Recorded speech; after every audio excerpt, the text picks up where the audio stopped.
Shalom, shalom, Mishpachah. This is Theory of Everything 12. We are talking about Abraham. And so a lot has been said about Abraham already. And there are a lot of mysteries about Abraham that can, go fairly deep into, biblical study to figure out, lots of things that people don't, necessarily know about Abraham. So I'm going to keep it pretty plain and simple for you guys to allow you guys to, do your own research about Abraham and who he was and, what he represented. So what I wanted to do is get into really the historical nature of the person Abraham. And so, of course, what we like to do is we like to get into the with the biblical understanding. We like to tie it to some of our other sciences, right? Like to the arts, to history, to biology. And so, where does Abraham fit historically in the chart of history that we have, come to believe is actual history, right? Because people don't believe that biblical history is actual history until they find out that it's actual history. It's not just any history; it's your history as a Black American. Abraham is your father, your great great grandfather is grandfather Abraham, and it's interesting because, and now hear this, the the inheritance of Abraham is the most coveted inheritance in all of history. Now I'm going to repeat that. The inheritance of Abraham is the most coveted inheritance in all of history. And so now let me qualify that. So, right now, on the planet Earth, you have the Abrahamic religions, right? And that's what they're called, the Abrahamic religions, right? And so, of the Abrahamic religions, you have all of the people in the religion claiming the inheritance of Abraham, whether they claim to be actual sons themselves or whether they claim to be grafted in sons, that, according to Romans, that the inheritance falls on all Christians as well, according to the Christian interpretation of the book of Romans. I believe it's Romans chapter 6, that if you're a believer in Yahushua HaMashiach, they would say Jesus Christ, you're a son of Abraham, which is true, right? Which is absolutely true, according to Numbers 15 and Ezekiel 47, I think it is, 47, 48, 47. So 48, I can't remember, 47 or 48.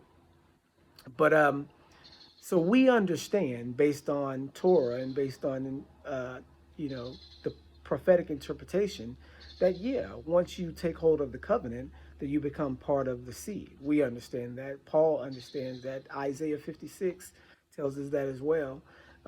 So with that understanding, however, you have a lot of people that are grabbing to the inheritance, but not the covenant, right? And so let's look at that. Let's qualify that. Remember, we're talking about Abraham's inheritance being the most coveted after inheritance in all of history. So remember, the scripture says, I will bless him that blesses you, and I will curse him that curses you. And also that Abraham would have many, many, many children, right? Many nations would come from him. So today, you have the entire Christian population. Now, let's count the Christian population. In the in the world today, you have 1 billion with a B, billion Protestant Christians, right? 1 billion. You also have about 1 billion Catholics. So that's 2 billion Christians. Remember, keep this in your head too, because there's 7 billion people on the planet. 7 to 8 billion people on the planet, right? So 2 billion of them, a full 1/4, are Christians, right? Another 2 billion, a little less than 2 billion, are Muslim. So now you have 4 billion people on the planet, all of whom claim Abraham's inheritance. Because the Muslims claim Abraham's inheritance too. All of them claiming Abraham's inheritance. Half the population. And not to mention the followers of Judaism, the Ashkenazi Jews, the Mizrahi Jews, the Yemeni Jews, making up about how many million people do you think are in Judaism today? Maybe 100 million. Maybe out of that 100 million, some claiming to be actual descendants. So another 100 million, maybe 200 million, added to that, half the population of the planet claims the inheritance of Abraham. And Abraham is a man that lived about 5,000, little less than 5,000 years ago. You could put his birth around 25 to 3000 BC, right? So this is a man who lived, let's just say 4,500 years ago.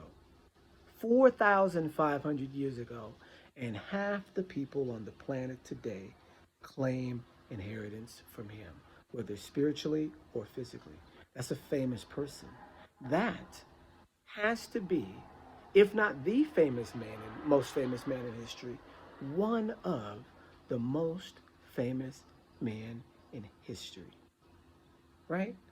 One of the most famous men in all of history, more attested to than Julius Caesar, than doggone Herodotus, than Aristotle, and all of these people in history that European history claims prestige. But Abraham is more prestigious than any of them because of look how many people are still following his lead today. You know, how many sons does Abraham have today? Right? That's something that you have to think about in a historical context because half the world's population today hold Abraham in esteem as much so as to say, I'm his son. That's my daddy. Whether spiritually or whatever, that's my daddy. Right? So that man is a famous man. We know that he comes from about 4500 BC. Um, I'm sorry, 2500 BC. So we also know that he comes from Ur of the Chaldees. This is the Neo-Babylonian Empire, the Sumerian Empire, right? This is the empire that he comes from. And what's interesting is he leaves that society, leaves that uh, and I say Neo-Babylonian, it's actually Paleo-Babylonian, because it's the first Babylonian empire, leaves that society and goes into another land, a land that to him would have been strange at that time, and dangerous, and dangerous. And so doing this out of faith, out of belief that what Yah said is going to come to pass, or that he should do what Yah says. The first thing that he said, he needs to get out of his country. The next thing is that he's going to have a son, right? He's going to have a son. And so that's the interesting part about Abraham, too. And I kind of want to get into a little bit of what they call synchronicity on how pop culture from today follows an ancient code, that is overlain on top of all societies right now that we, as average, everyday, working people, don't know anything about, but the people that are in charge do, right?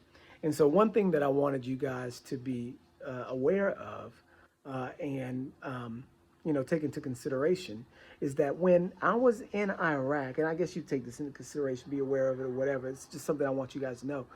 When I was in Iraq, I was deployed to Iraq in 2003. But when I was there, they found supposedly Abraham's house. Now, I was in Operation Iraqi Freedom 2, and the last time I checked, it had gotten up to 17. So I was in a very early stage of the war. And what I was told is that the first thing that they conquered in Iraq, first place that they conquered, was Abraham's house. Now, I don't know how true this is, but 20 years ago, when I was when I was in Iraq, from one of my commanding sergeants, I was told that that one of the first places, the first place that was conquered in Iraq when they came in, was Abraham's house. And I thought to myself, why? Why in the world would they do that? What in the world would they need with something like that? Wouldn't be nobody there. Or are they expecting Abraham to be there? You know, little kid not understanding. Now I'm, young and not understanding really, what the significance is of that type of information and that type of position with that type of history. Because history predicts the future, right? If Abraham's seed is going to be blessed forever and ever based on his faith, then you may want to know a lot more about him, than just what you can discern from the Bible. You may want to have actual artifacts and actual records and all of these different things, which you may have access to in Abraham's old house. You understand that a lot of the people that are successful today on the planet is because they've got access to this ancient information and you don't. Recognize that. They have access to the ancient information and you don't. So again, we're still trying to be on the synchronicity between the ancient and new times, right? And so again, the first place that was, from what I was told, that was conquered in Iraq was Abraham's house. And you can even go out on a limb and say the reason why they were there in the first place is to gather some of this ancient information. And that's what made Saddam so powerful. Because Saddam was a powerful person before we came and took him out and took his information, right? It's information that drives this world. Don't forget, it's Yah's information. Remember the word? The word is important and they know it. And they use it against you. Okay, with that being said, current day. And I'm trying to get into some sort of series to explain this better. Some sort of documentary series. And I don't know exactly what it's going to be yet. But think about the movie, and this is going to be kind of like a non sequitur, but think about the movie The Terminator, right? And this is for you Hebrews out there. And some of you probably are familiar with this already.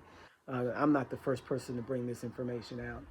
But think about the movie The Terminator, on how there was a woman who was blessed with a child that would be raised to rule the world and to snatch the world back from the hands of destruction by these evil beings, right? These evil creatures that were robots or that became aware or whatever, these evil beings that wanted to kill humanity. There was one chosen person that was going to be born through a person called Sarah. Sarah's promised child. In the movie Terminator, the woman who is going to give birth to the person that was, that's the whole story of Terminator, that these robots go backwards in time to kill the seed that in the future destroys them through killing its mother, right? Sarah. Sarah, as in the woman who birthed the child of promise, Isaac, right? Sarah. The Terminator is literally the story of the Israelites and the entire world trying to destroy them before the Israelites take control. Because the scripture says the Israelites are going to take control at the end of the world. When Mashiach comes, when the Father uh, uh, brings forth his Son to bring us back into our land and to put him as the head and us as the judges of the world, that's what the end of the world looks like. And they know it. And they know it. The seed of Abraham will eventually rule the world. So you may want to know where his ancient house was, right? You may want to warn your people in some sort of, modern day cinematic story about what's actually going to happen, right? So really, that's what the Terminator is about the Israelite people being born to one day in the future rule the world. And you have it this way, and it sounds a certain type of way. Um, it sounds almost authoritarian. It sounds almost, you know, crazy. But that's what the scripture says is going to happen. And it also says that the seed of, in Galatians, now, whoa, this is a Hebrew quote in Galatians. Now, Galatians chapter 4, though. 3. I know you Hebrews don't like Galatians 3, but people need to understand what Galatians 3 is all about. But Galatians chapter 4 is what we're talking about today, where it says that the seed of the bondwoman will persecute the seed of the promised child, as it is today. Do you see what I'm saying? So the cursed seed will always persecute the promised seed. Now, that doesn't mean that white folks in America are Esau. It doesn't mean that, you know, that what we're living in is now the times of Esau or anything like that. But what it does mean is that people will be persecuting the promised seed, especially since the promised seed has been known to be disobedient. And so this is the theory of everything. Abraham, the most famous, one of the most famous people in history, and you can argue as possibly the most famous person in history outside of Mashiach, right? Before Mashiach, not before his presence, but before his birth. And then being the father of many nations, the father of modern religion is Abraham. How's that for some history for you? All right. And future. Shalom, shalom.